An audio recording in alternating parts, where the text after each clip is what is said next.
Hello, and welcome to the Catching Up with Carter and Fam podcast on YouTube. Thank you so much. Please share and subscribe and tell all your friends. On this episode, number 17 already, I been hearing on the country road or on the streets that Rockford, even though I've waited my entire life, been in Rockford most of my life, moved to Rochelle a few years ago.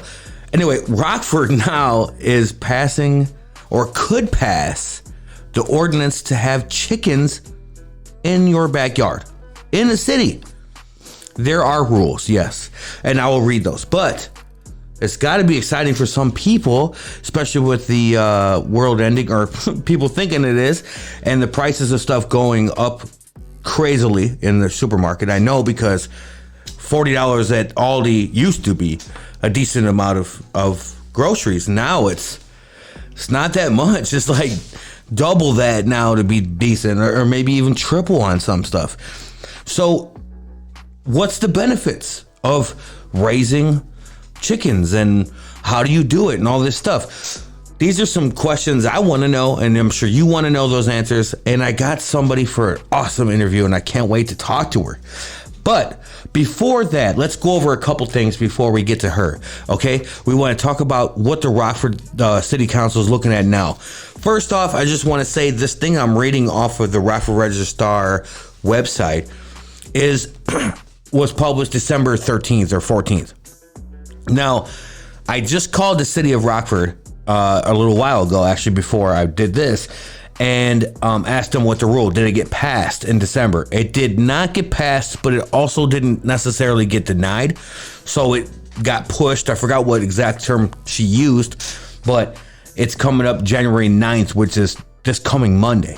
So don't get your hopes up too high, but at the same time, there still might be a chance. There might be a feather in the wind, or whatever the phrase is. But, okay, so this is the rules, or this is what it will be. This is what you'll need to know in the Rockford area. Ladies only. The ordinance would permit Rockford residents to keep in a chicken coop, but only hens would be allowed. The loud male rooster would be prohibited in the city. There's going to be a maximum of 4 hens would be allowed on any single property. The hen house must be kept in an enclosed coop, which can be 8 feet tall maximum, with the wire mesh run with at least 8 square feet of space per hen. So look at that. They're 16, 24, 32 square feet at least you're going to need for these chickens, if I'm doing my math correctly. They are not allowed to roam free in your yard. They must be kept in a backyard, not in a side or front yard. The coops must be built to provide ventilation and shade. It also must give the hens protection from the rain, snow, cold weather, predators, wild birds, and rodents. There will be a permit required. Will be required for obtaining hens and building a chicken coop. What the permits will cost has not yet been determined and will be decided as part of the city's fee schedule. All coops must be attached to or surrounded by a chicken run. It must be located 6 feet from the property line and 20 feet from most existing structures, such as houses, porches, decks, pools on a neighbor's property, but not from garages or sheds. Under terms of the ordinance, any permit holder must allow city inspectors to examine the hen house and run area to make sure everything is in compliance with city ordinances. The ordinance requires that the chicken area be kept clean and that the waste is properly disposed of at least weekly. No on-site slaughtering of the hens are allowed. Violating provisions of the ordinances could result in the property being declared a nuisance. So there you have it, folks. If you're in the Rockford area, unlike me being in Rochelle, hopefully one day, if this passes, they'll pass it in Rochelle too. But it's a noise ordinance / avionic flu worry is what I was told when we asked why we don't have it in Rochelle. But there's a chance coming up Monday, January 9th, and maybe after that, hopefully it passes this time, but you might be allowed to have 4 hens, not roosters, but 4 hens in Rockford. So there's some rules you got to follow. And if you need to replay them, and maybe they'll change a little bit if it does pass. But anyway, so luckily for you, I am bringing you the Chicken Eggspert, EGG Spurt, Chicken Eggspert, and hobby farm consultant just for you. So we're going to ask her all kinds of questions concerning backyard chickens and everything about chickens. We're going to chat chicken with the Chicken Expert. And we'll be right back in a few moments. So please don't fly away. Hey, you. Yeah, you over there. Do you have an idea, a podcast idea, something that would go great on this show that somebody should know about, that you or somebody that you know could tell us about? Send us an email at catchinupwithcarter@gmail.com. That's Catchin with no G in the middle. catchinupwithcarter@gmail.com. We want to know your ideas and we want to talk about them. Toodaloo. Okay, welcome back to the Catchin with Carter and Fam show on YouTube right now. Thank you so much for clicking the link. I am here with the Chicken Eggspert, EGG Spurt, and she's also helps out with hobby farmers that are getting started. Welcome, Carrie. How are you? I'm great, thank you. Yeah, absolutely. So I gotta ask you, what do you do? Like, what do you do right now in the farm world? So, in the farm world, I breed and raise and sell various types of poultry, chickens, quail, ducks, and I primarily sell to the backyard person who's just getting started. And I teach classes as well for beginner chicken tenders, if you want to call them. So that people know what they're getting into and make sure they're not getting in over their head. 5 years ago, we came up with a program called Pop-Up Poultry, where you can actually rent chickens for the summer with a mobile coop and decide if it's what you bargained for, so that you're not putting in a ton of investment, building a coop and buying all these hens and then deciding it isn't your thing. So we do a lot. We do hatching projects in the schools and the Big Brothers, Big Sisters program. We've even done them in nursing homes and Montessori schools. So wow, that is awesome. I didn't know you were going to answer all that, but go ahead. I'll let you finish. I have a couple questions off of that too now. Yeah, that's it started out very small. I got into chickens about 14 years ago, and it went from there. So every year we add something else. When did you decide the mobile chicken thing? And I have to say, that is genius. I almost feel like that needs to go on Shark Tank. That's a genius idea. Yeah, it was actually 2017 is the first year that we did it. It was because of me teaching these classes and getting people started, and then them kind of getting in over their head, come November when the water freezes and the snow comes, and them saying, well, this isn't really what we bargained for. And then I was getting a lot of calls about hens that needed to be rehomed because people decided it, wasn't for them.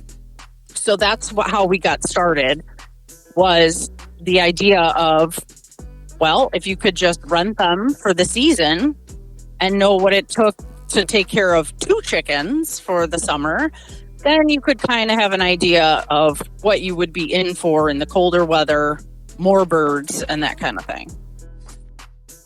It's got to be kind of hard to let your chickens go, though, right? Do you have certain ones you're like, I'm not going to let you go?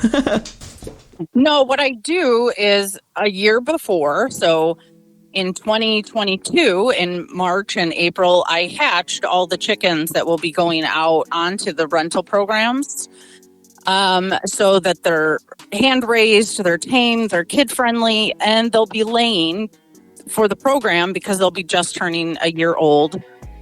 So all of them already have a destiny to be in somebody's backyard for the summer. Genius. I love it. I love the idea. I did not expect you to say that. How many chickens would you say you have right now on your farm? So right now I have about 85 hens and 17 roosters. So, Wow. What is it like in the morning with 17 roosters? Are they all going like at different times, or do sometimes they go all at once? well, it's I got it pretty streamlined in terms of chores, but in the winter they have heated waters, so the water doesn't freeze. And when I'm not separating the birds out into individual pens for breeding, so all winter they're all together. So they just operate as one giant flock. And it's just one giant coop I have to take care of for food and water and bedding. That way, it kind of minimizes the extras in terms of when I have them separated and everybody has their own food and water and all of that. Where exactly are you located then out of? So we have 5 acres in Lakemore, Illinois, which is right on the county line of McHenry and Lake County. So near Route 12 and Route 120. So about 40 minutes or so from Rockford. Yes, that's right. Okay, and you breed chickens for sale too. So we'll talk about your place also, which will be coming up not too long for spring usually, right? Is when you start selling most chicks or most birds? Yes. So we start incubating at the end of February and chicks hatch March 1st.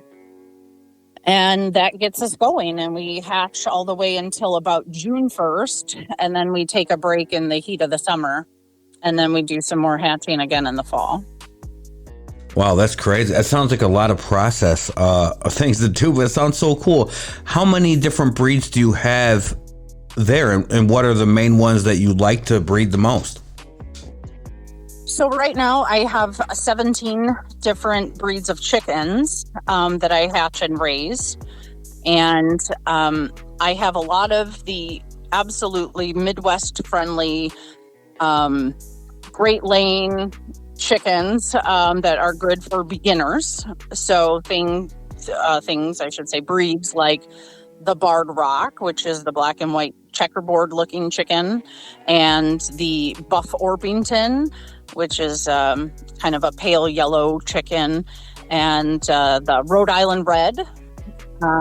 So many of those are just great starter birds because they're very friendly, they're docile, and they're good layers.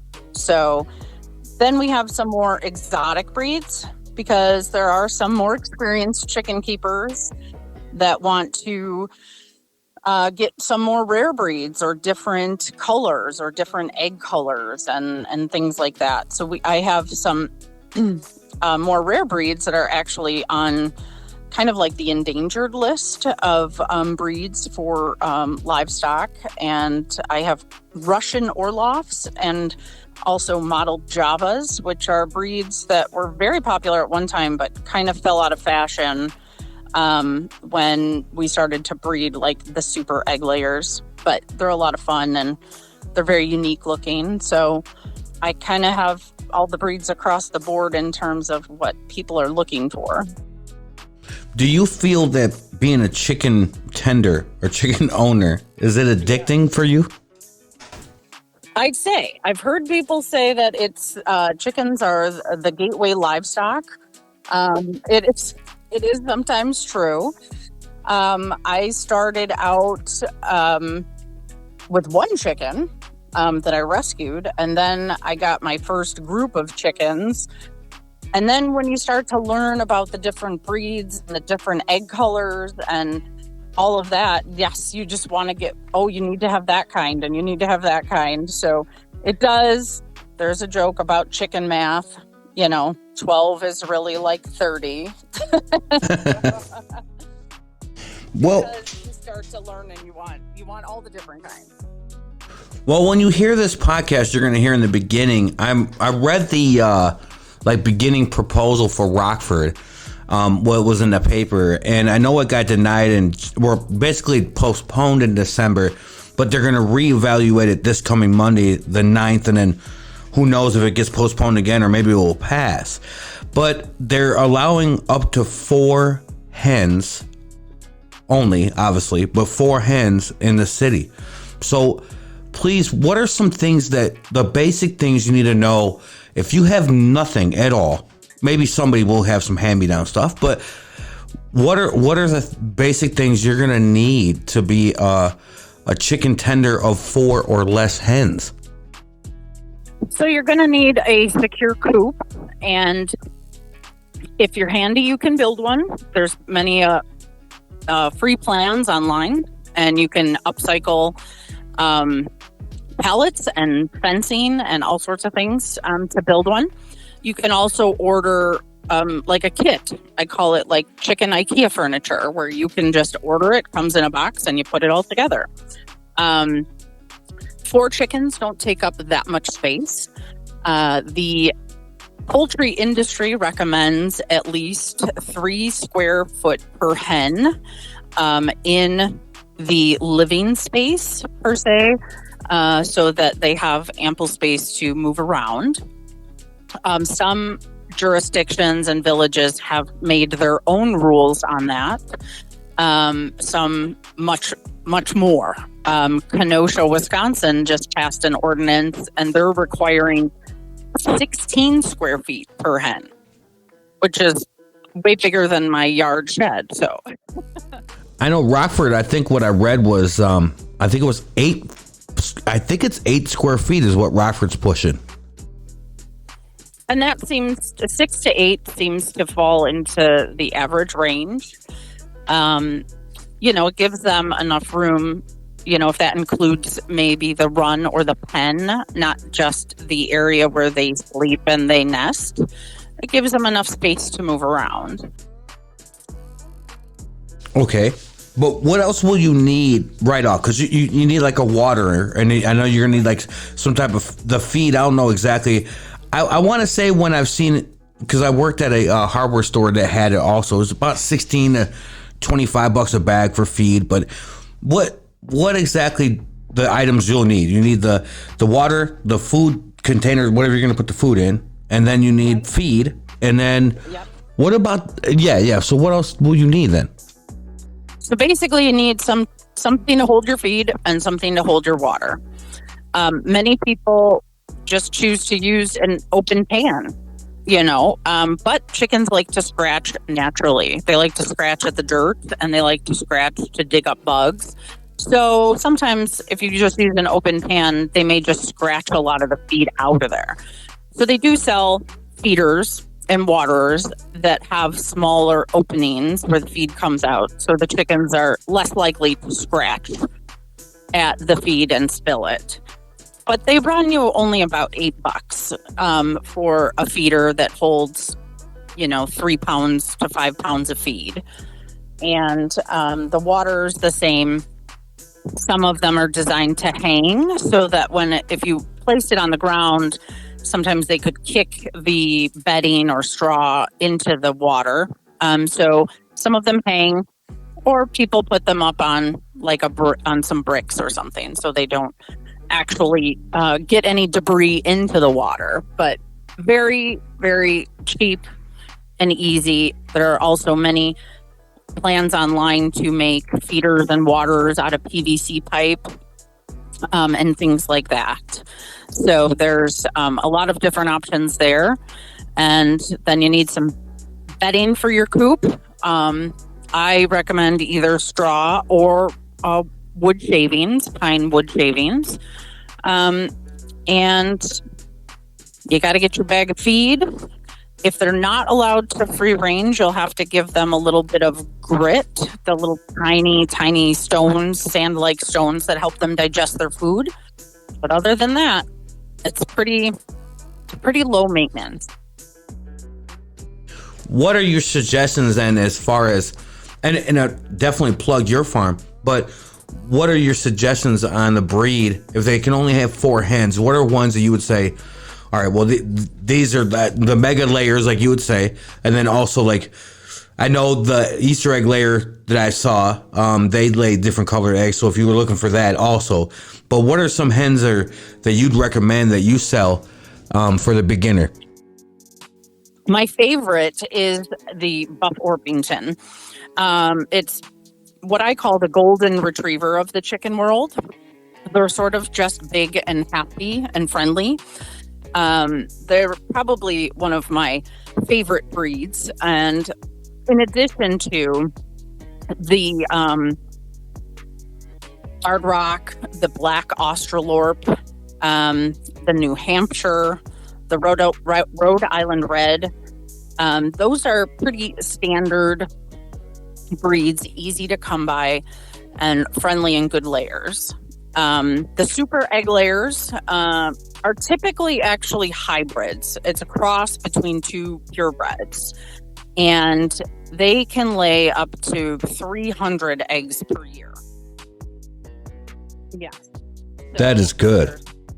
If you take a Rhode Island Red and you cross it with a White Rock, it is a red and white colored offspring that is a super layer. They take the best of both of the breeds, and they create a very friendly, prolific egg layer that is an excellent backyard bird.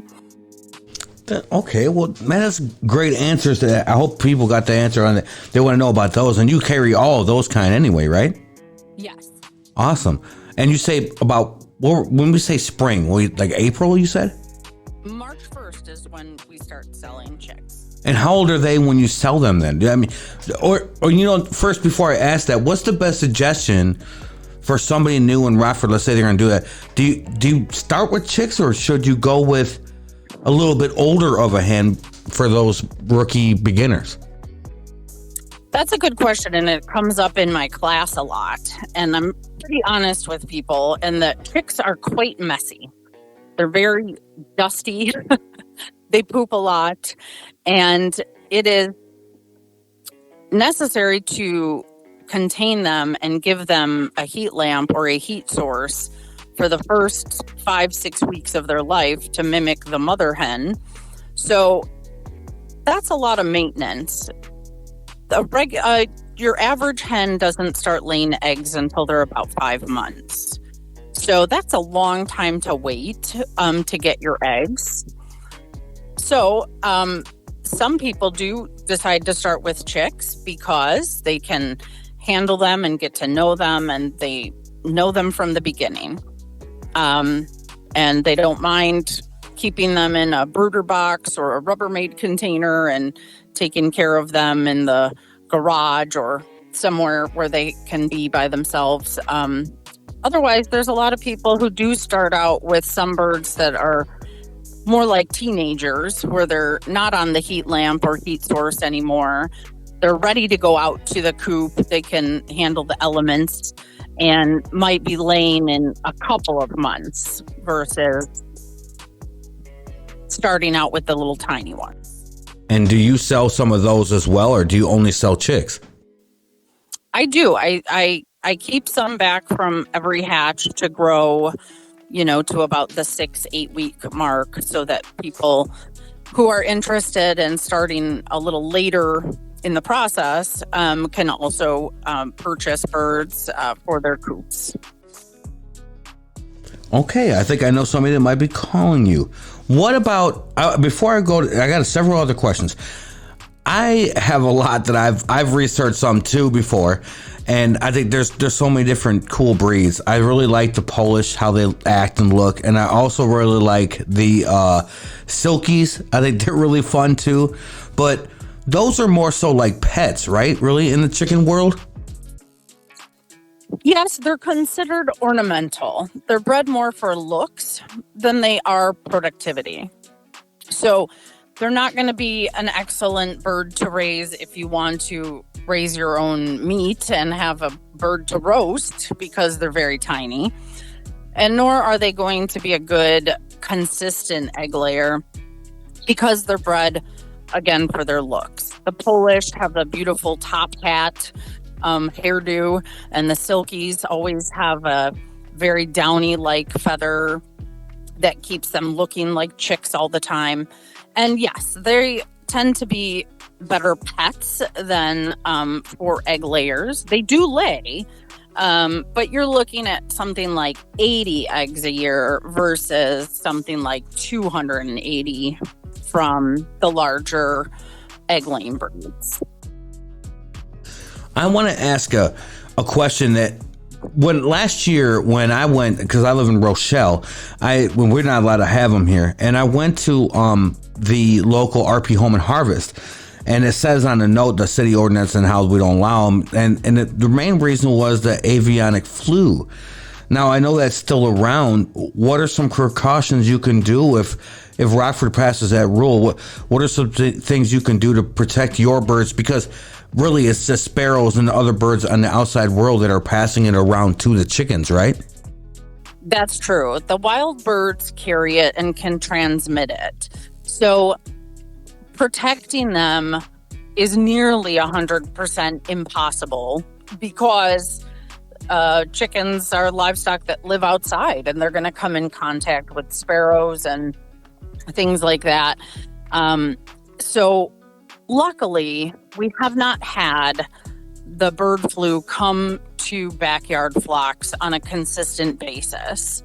The problem arises when you have very large commercial flocks of birds. I compare it to like a preschool. When you have lots of small children together, there's always viruses that spread. Where when you have a small, well-fed, the chance of them getting a virus like the avian flu is pretty minimal. I discourage people from purchasing birds from places they don't know, or say like a flea market or a swap or something like that, because you could easily introduce a virus to your flock via some new birds. Do you have a vet that comes on, and how do you check to know by looking at the eggs? Is there a way of knowing like you shouldn't eat that one? Like how do you know if they do have an illness or a sickness? Can you tell by looking at the egg or no? Not by looking at the egg. Typically, a bird that is unhealthy or has a virus of any kind is not going to be laying eggs because they're using all of their calories and immunity and everything to fight the virus. They're not spending extra calories on making eggs. So with that said, you're probably not getting eggs from a sick bird that has avian flu because when they're sick, they just don't lay eggs. Okay, there you have it. I was just wondering. I didn't know that. Makes sense. That's actually kind of cool to know that. Why are chickens good for gardeners? Because I saw it somewhere. It says chickens are good for gardeners. Why is that? Well, they're great in many aspects. First of all, their manure is great to compost with either the straw or the shavings that you use in the coop. It makes excellent compost. So it can certainly add fertilizer to your garden. They're also really great at eating bugs that are pests in the garden. They love to eat things like Japanese beetles and the little cabbage moths. They eat the caterpillar stage of those. So even if you're not letting them free range in your garden, if you're finding pests in the garden, certainly I have collected a number of little insects to bring to them for a snack because they are truly omnivores and they eat a lot of insects. So they're also great at recycling. They love to eat weeds, dandelions and purslane and things that might grow in your garden or in your flower beds that you don't want there are actually very tasty treats to chickens. See, I didn't even know that either. I knew about some of the bugs and grubs and stuff like that, but I didn't know about dandelions and I didn't know about a few other things. I did find out some sad things that if you do not have the money to feed your chickens or decide not to feed your chickens, they will eat each other. So you have to make sure that you feed these guys, or girls, I should say, right? Oh, yes, they can be cannibalistic for sure. Yeah, so take care of your chickens. Yeah. Here's something I'm going to ask you, but I know the answer, and it's kind of sad, okay, because I didn't know this about chickens. But how long do chickens lay eggs for, on average? Well, it's kind of a trick question because there's not a magic moment in time when they stop laying eggs. What happens is that their very first year of egg production is their most prolific, most productive year. And then every year after that, they decrease production of eggs about 10 to 15%. So I have some 7 and 8-year-old chickens who actually lay about an egg a week. So, they have a significant drop in production by the time they're of that age, but they're born with a ton of eggs and they continually lay, until they die. They don't, what we say, there really is no true henopause. See, I didn't, because I know most people, when you look it up, it says 2 to 3 years is average. I didn't know that they still lay some. So that's a good answer. I didn't know that. So that's better than I thought. Yeah. So people will hear or be told that they only lay for 2 to 3 years. That's when they have the best production, but they don't just automatically stop. Is it easy to take care of chickens in the winter? Because, what all do you need for chickens? Can it get cold, or are they temperamental, or how does that work with that? So just like the wild birds, if they're outdoors throughout the year, they adapt to the weather changing as it changes. So they are pretty adapted to cold and heat.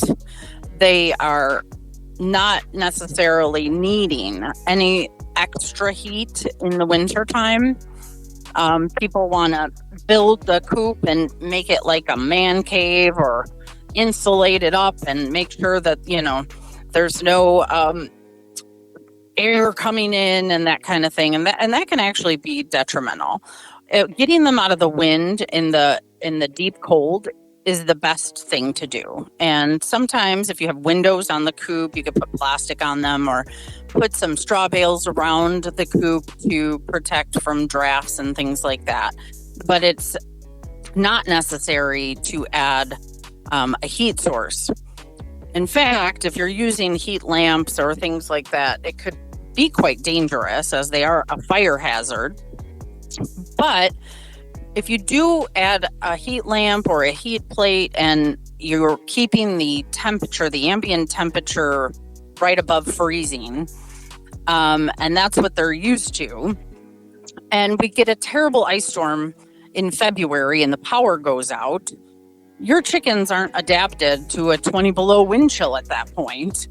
And unfortunately, they could die because they're not accustomed to the colder temperature. So we could actually do them an injustice if we overheat the coop and then end up with a temperature problem. Okay, well, there you have it on that too. A good answer it's good to know. Can chickens fly? And if they can fly, can you clip the wings without hurting them? So they can fly. They can basically get some air. They will hop up into trees and they will get, their wings will transport them a short distance. And the lighter the chicken, the more, I will say, aerodynamic they are. So smaller chickens can actually go up pretty high. They can sometimes even somewhat fly over a 5 or 6 foot fence because they can launch themselves over. And yes, you can clip the wings just as you would a parrot or a cockatiel or parakeet. There are flight feathers that are on the outside of the wing that are the ones that help them move through the air.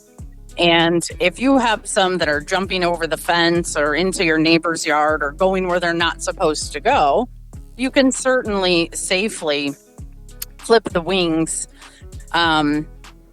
until they decide that they can't fly anymore, or you just do it on about every 6 weeks once the feathers grow back in. Okay, there you have it. I wondered. I know they can get up there. I've seen them up in trees before myself. Yes, they are not shy about getting up into a tree to try to be protected if they can't get into their coop at night, or if they feel threatened, they will try to go to a higher area. What are the benefits of the eggs? Like you just having your own eggs, why are they better than if you get them from the store? Well, they do have a lot more nutrients in them. They're higher in omega-3 and 6 fatty acids because they're allowed to eat things like vegetation, natural vegetation, and the bugs and all of that. They're also higher in vitamin D because they get natural sunlight. That's not something that we can mimic in commercial production. We can use artificial light, but it's not the same as having the true sunshine. And we say happy chickens lay healthy eggs, and that is very true. The color of the yolk is based on what kind of feed the chicken is consuming. So the more green leafy things they eat, like the dandelions and the clover, the chlorophyll in those plants really raises the beta carotene level in the yolk, and the yolk is going to be very vibrant orange and healthy looking, not a pale yellow like you would get from the store, because it is full of a lot more vitamins, minerals, and fatty acids. Man, no wonder you should have chickens then. That's genius. How much do you think it costs? Now we're doing a figure of 4, I guess, for Rockford, but how much do you think it would cost a month to feed the chickens? How much feed do they eat each chicken, you think, a day? So your average hen weighs about 5 pounds, full grown, and they eat about a 1/4 pound of feed a day. And the feed is, I say, it looks kind of like grape nut cereal. It comes in a crumble or a pellet, and they eat about a 1/4 pound a day. That's not a lot. So they sell the bags of feed typically in a 50-pound bag. So a 50-pound bag is going to last 4 hens more than a month. And like you had said, somewhere between right now $15 and $25 a 50-pound bag is what the feed price is. Man, that's not that bad at all. Not at all. And you said a layer crumble, it's called, right? Isn't that what it's called? Yes, it's called a layer crumble or a layer pellet. Some people think the pellets, they waste less with the pellets because it's not so fine and can be scratched out and, all over the ground. So it comes in a couple of forms, and you would get it, there's the big box stores like Farm and Fleet, Tractor Supply, the Home and Harvest, and there's some local feed dealers as well that sell it by the 50-pound bag. So it's pretty easy to come by now, and it's not terribly expensive. Okay, that's great to know that also. Now, where do you say you teach? Where do you teach this stuff at? So each year I do teach a series of courses at the Lake County Farm Bureau in Lake County. And I also speak at many libraries in municipalities in Lake and McHenry and Kenosha counties that allow backyard chickens. And I just offer a course so people kind of know where to start and what they're in for. So a lot of times the libraries, I've done independent talks as well for garden centers and feed stores. So I'm kind of all over the place, but I advertise all of the speaking engagements and classes on my Facebook page because it's about sharing the knowledge and getting more and more people interested. And this year with the price of eggs, I think it might be a gangbuster year for those wanting to get into chickens. How does one find you if they're in this area I'm 40, well, I don't know, hour or so from you, Rockford to you. It's not far, 40 minutes, like we said. How does someone find you on Facebook? So I do have a chicken page called the Chicken Eggspert and Hobby Farm Consultant. And I would say that is the main way that people contact me currently, because I do advertise the chicken rental program and the chicks that I breed and have for sale.